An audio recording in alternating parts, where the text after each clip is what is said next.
Kita lanjutkan urusan McDonald, di mana dalam video terdahulu ada pertanyaan, McDonald jualan apa?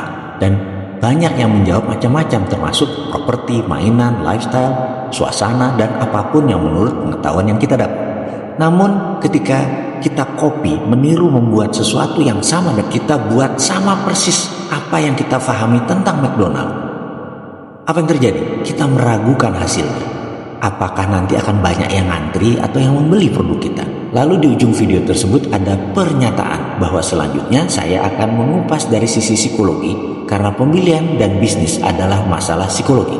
Psikologinya yang kita bahas adalah behavioral analysis. Agak rumit menjelaskan bisnis sampai menyentuh banyak bidang termasuk psikologi. Benar, manusia dalam mengambil keputusan akan salah kalau kita menganggap menggunakan rasional atau logic thinking.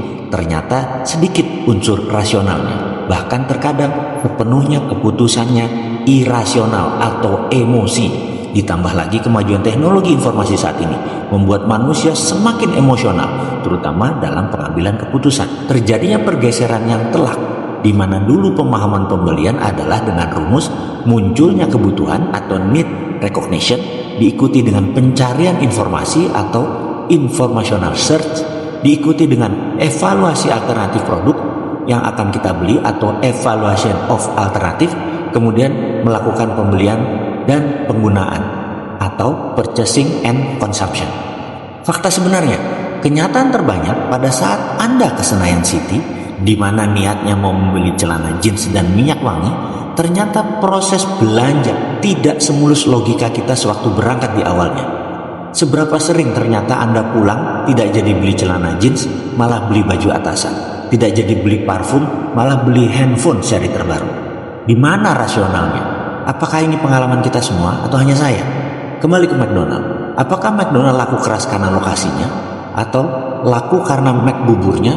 Atau karena Mac rendangnya? Atau karena Mac chickennya? Kalau secara rasa, semua produk McDonald biasa saja menurut saya. Bahkan lebih enak sate ayam di depan rumah sakit Pertamina atau ayam goreng di restoran Melayu pagi sore. Masih saya bilang lebih enak dan ngangenin daripada paket hematnya McChicken. Atau kita tambah satu lagi deh bisnisnya, Starbucks. Starbucks sukses di dunia dan menjadi darlingnya di Wall Street hingga saat ini. Apa karena frappuccino? Apa karena mochaccino? Atau karena green tea latte-nya? Atau apa karena kopinya yang enak? Tidak, McDonald's, Starbucks sukses dan laku produknya bukan karena apa yang disebut konten atau what to offer atau apa yang ditawarkan kepada pembeli. McDonald's sukses bukan karena makanan, Starbucks sukses bukan karena kopi. Konten adalah sesuatu yang berhubungan dengan rasional kita. Misalnya kita beli sepatu, kita ingin sepatu tersebut kuat, bagus, tahan lama.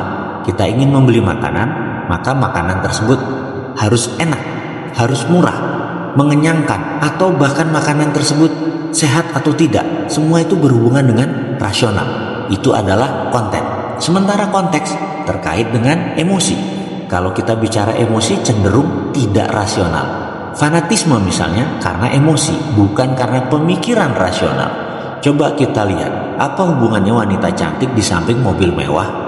Apa hubungannya koboi dengan rokok Marlboro? Apa hubungannya kecantikan body shop dengan against animal testing?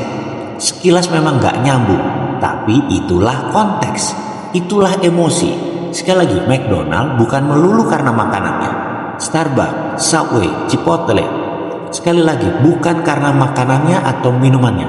Merek-merek besar tersebut menjadi besar sejak day one karena konsep konteksnya. Konteks adalah how to offer. How, bagaimana cara Anda menawarkan produk. Jauh lebih penting daripada apa yang Anda tawarkan kepada pelanggan Anda. McDonald's sukses karena konsep service, cleanliness, dan family value-nya. Keramahan kepada anak-anak, tersedianya tempat mainan, termasuk event-event di saat hari khusus seperti ulang tahun dan pesta anak lainnya, semua tersedia. Merchandise anak-anak, The Toy Stories, Hello Kitty, Moana, dan banyak lagi lainnya mempertahankan citra atmosfer restoran yang fun dan friendly. Itu semua adalah konteks, itu semua adalah emosi. Sekali lagi, dari sisi yang lain saat ini konten saja tidak cukup. Untuk memenangkan kompetisi bisnis harus masuk ke emosi, ke konteks. Konten itu sesuatu yang given, sesuatu yang biasa-biasa saja. Kita harus memanfaatkan kekuatan konteks agar memberi value yang unik. Bagaimana membuat konteks dari produk kita? Karena mungkin produk sahabat bukan makanan atau juga bukan minuman, tetapi ada ribuan konten lain. Bagaimana behavioral analisisnya sehingga bisa membuat konteks yang menarik? Ini pertanyaan serius yang harus dijawab serius. Kita lanjut yuk.